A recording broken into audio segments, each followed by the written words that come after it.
눈이 침침하거나 아님 대충 지나쳐서 보면 붉으스레한 색깔이 화사한 핑크빛으로 보일 수도 있고 절망의 핏빛으로 보일 수도 있습니다. 샴페인을 터뜨리기 전에 또는 독주를 마시기 전에 먼저 눈을 씻고 자세히 들여다보면 어떨까요?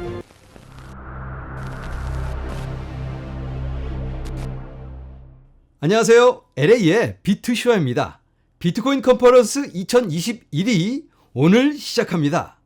비트코인 역사상 가장 큰 이벤트인데요.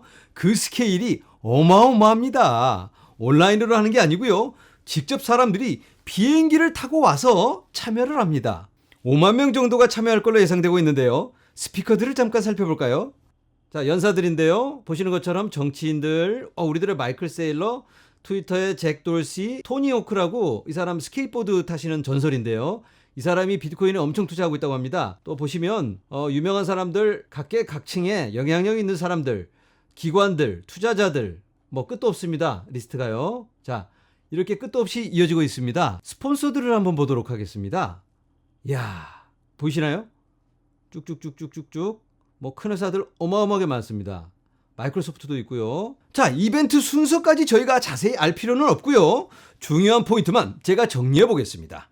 이 컨퍼런스가 개미들 비트코인 계좌 열라고 하는 게 아닙니다. 각계각층의 영향력 있는 사람들과 돈 있는 사람들 중심으로 이벤트가 열린다 이겁니다. 일반인들한테는 6월 4일과 5일에 오픈하는데요. 6월 3일 어제 고래들만 따로 모여서 컨퍼런스를 가졌습니다. 여기에 참여하려면 고래 패스란 걸 사야 하는데요.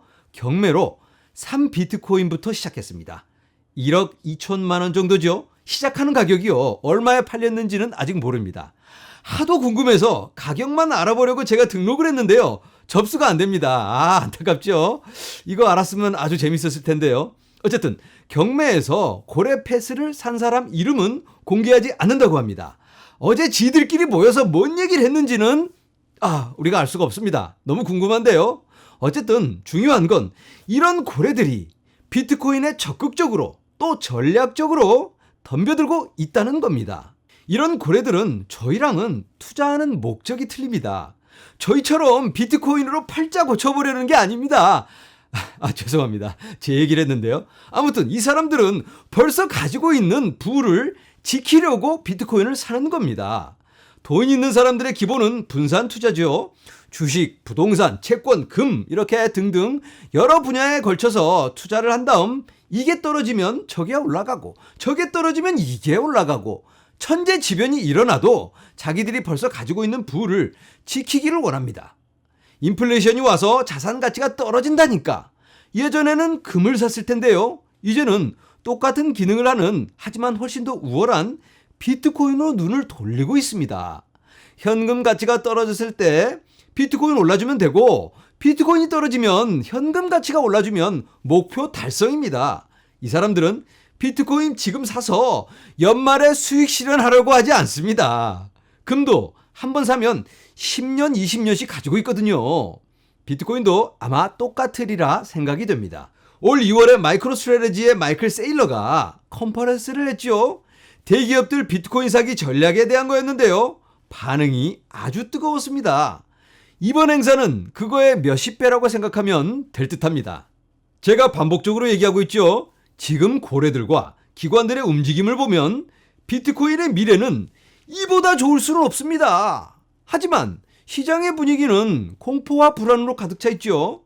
이번 주 비트코인 회복세로 돌아서면서 오늘부터 시작되는 비트코인 컨퍼런스에 맞춰서 강한 반등을 모두가 기대를 하고 있었는데요. 그런데 이놈의 일론 머스크가 찬물을 끼얹어 버립니다. 일론 머스크의 트윗입니다.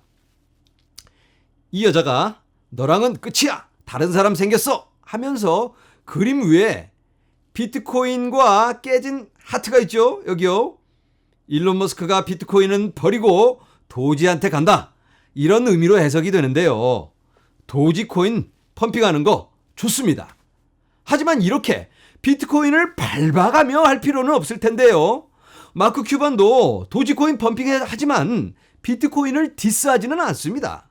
지난 영상에서 제가 언급을 했었죠. 캐시우드가 지적한 일론 머스크의 석연치 않은 결정. 이번에도 같은 선상에서 봐야 할까요? 지난 영상에서 제가 언급했던 구겐하임의 스콧 미너드를 기억하십니까? 비트코인을 찬양하다가 SEC에서 비트코인 살 수 있게 허락 떨어지니까 갑자기 비트코인 2만 달러대까지 떨어진다고 공포 분위기를 조성했었죠. 이번에도 또 총알을 채워놓고 공포 트윗질을 시작합니다. 비트코인 크래시하네 어쩌고 저쩌고. 이 사람 참 저질입니다. 그런데 이런 식으로 비트코인 사려는 기관들이 한둘일까요? 블랙록도 총알 장전했고요. 골드만삭스도 다른 대형 은행들도 체제는 친 비트코인인데 내뱉은 말은 반 비트코인입니다. JP 모겐도 2주 전에 비트코인 폭락하자마자 12시간도 안 됐는데 자기네 큰 고객들이 비트코인에서 금으로 돌아섰다는 기사를 내보냈었죠. 어떻게 그렇게나 빨리 고객들의 투자 전환을 알아냈는지 대단한 정보력이죠. 오늘 일론 머스크의 트윗도 참 타이밍이 절묘하고 기관들이 퍼뜨리는 공포 조장 뉴스들도 아주 효과적이라는 생각이 듭니다. 올 6월은 변수가 많을 듯 보입니다. 같은 뉴스를 놓고도 서로 다른 분석이 나올 수 있고 같은 기대치를 갖고도 대응은 틀립니다. 여러 중요 발표들도 예정되어 있는데요. 호재와 악재가 공존하는 지금, 희망과 절망이 교차합니다. 지금이야말로 현실을 직시하며 분별력 있는 사고가 필요하지 않을까라는 생각이 듭니다. 뉴스를 들을 때도 누가 뭘 어떻게 했다더라, 누가 이렇게 예상을 한다, 누가 싫다고 했다, 이런 뉴스들은 지나가는 비일 뿐입니다. 비트코인의 경쟁력이 사라졌다든지 기술적 결함이 생겼다면 그때는 심각하게 생각을 해봐야 합니다. 하지만 지금은 비본질적인 뉴스들에 흔들리지 마시고요. 큰 틀에서 저희가 말하던 큰 그림을 그리면서 가시기를 바랍니다. 말씀드린 것처럼 저희가 올라야 할 먼 산을 바라보면서 여러분들과 함께 응원하며 갔으면 하는 저의 바람입니다. 저는 오늘 여기서 인사를 드리겠습니다. 여러분들 늘 용기 잃지 마시고 화이팅 하시면서 가시기 바랍니다. 감사합니다.